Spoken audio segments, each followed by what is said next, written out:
Alright, so first off, I just want to apologize for the giant white gash that's in the middle of my screen. One of my siblings actually stepped on my computer like 15 minutes before I was leaving for the airport. So, deal with this, but it's alright. Alright, so my article was about how to create discipline problems. My first slide is, it's about not expecting the worst out of kids, but the best. And we've all had that teacher where we felt like they didn't believe in anything that we can do, and that we just had zero confidence in our entire class throughout the entire school year because we didn't understand the material, or we just felt like, what's the point? Like, my teacher already said that half the class isn't going to succeed, so why should I even try? So if we can't put that mentality into the kids' heads, that we need to be able to give them confidence that they know they will succeed. That yes, it might be challenging, but it's going to be so rewarding in the end if you actually try in this class. So that we should just never give up on those kids. Alright, and then another part of my article was talking about like the rules of the class. And it pointed out a really good thing.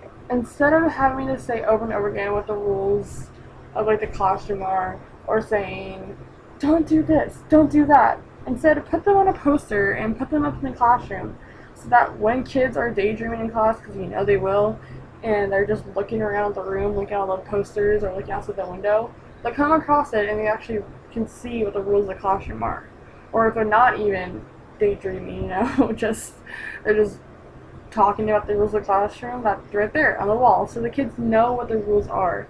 So you don't have to keep saying over and over again what they are, and they'll be like, you never said that was a rule, and so you actually have proof. And you're like, yes, it's right there on the wall, on the poster, it says exactly what the rule is. So that's the thing that my article said. Alright, and then another, and also my article, it was talking about punishment. About the way you punish kids. You don't want to overload them in punishment, like say in your math class and you were causing like a ruckus in class, and the teacher pulls you inside and says that you have to do an extra 100 problems in math because you were being a bad kid. It's like, that's not a way to do it, because one, the kid's going to be super annoyed that they have to do the homework assignment now, and two, they most likely will still misbehave in class, because that's not really a true punishment. Giving extra homework won't really solve anything.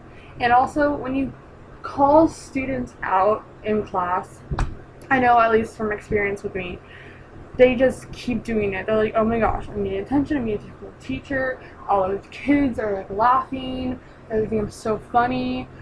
They just keep going at it. So it's not a win-win situation. The best way is just to pull a kid aside after class and be like, hey, look, what you did in class today was not okay.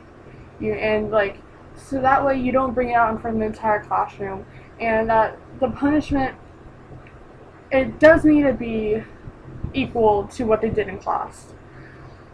But so you should never call anyone out in class, because then they just keep doing it over and over again. And when you say that, and you have to be actually, if you say you're going to do something, then you need to do it. Like saying, like, if a kid is like misbehaving and you're like, alright, next time you do that, I'm sending you to the principal's office.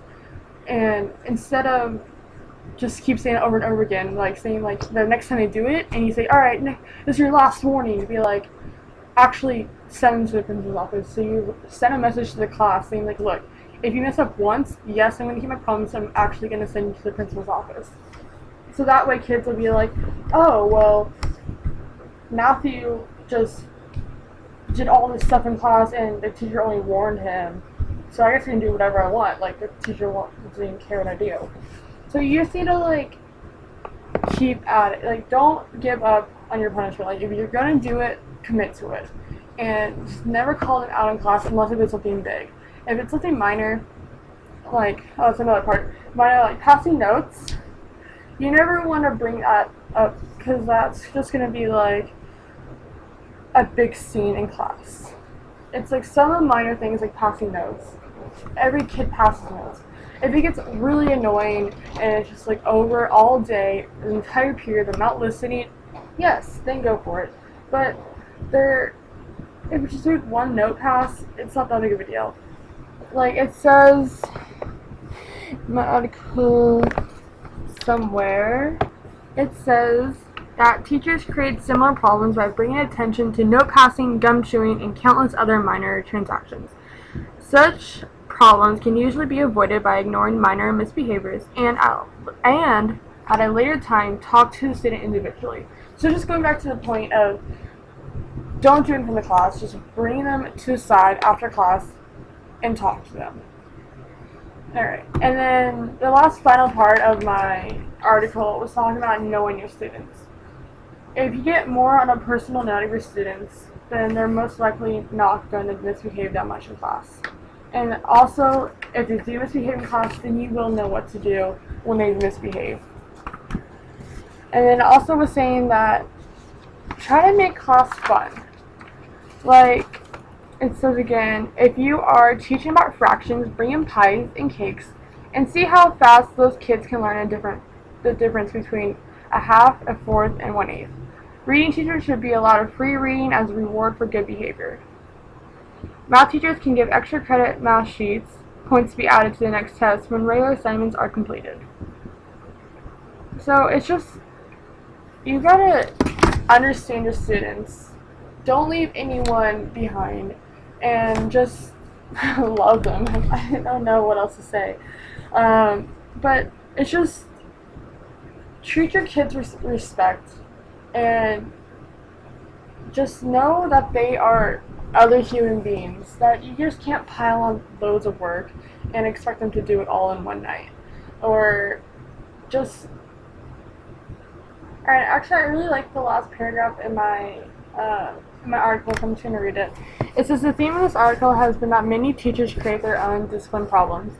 Just as we teach the way we are taught, we tend to discipline with the same ineffectual methods that were used on us. By becoming aware of this, and by following the simple suggestions presented above, learning and teaching can become more rewarding for all of us involved.